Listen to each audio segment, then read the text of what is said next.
وَاللَّيْلِ إِذَا يَغْشَىٰ وَالنَّهَارِ إِذَا تَجَلَّىٰ وَمَا خَلَقَ الذَّكَرَ وَالْأُنثَىٰ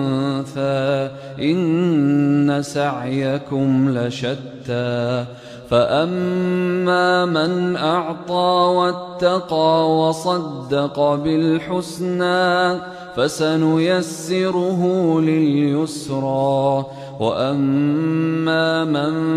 بَخِلَ وَاسْتَغْنَىٰ وَكَذَّبَ بِالْحُسْنَىٰ فَسَنُيَسِّرُهُ لِلْعُسْرَىٰ وَمَا يُغْنِي عَنْهُ مَالُهُ إِذَا تَرَدَّىٰ إِنَّ عَلَيْنَا لَلْهُدَىٰ وَإِنَّ لَنَا لَلْآخِرَةَ وَالْأُولَىٰ فَأَنذَرْتُكُمْ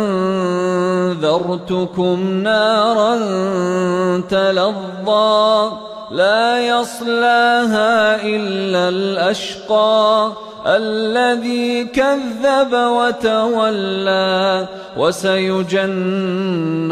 الْأَتْقَى الَّذِي يُؤْتِي مَالَهُ يَتَزَكَّىٰ وَمَا لِأَحَدٍ عِندَهُ مِن نِّعْمَةٍ تُجْزَىٰ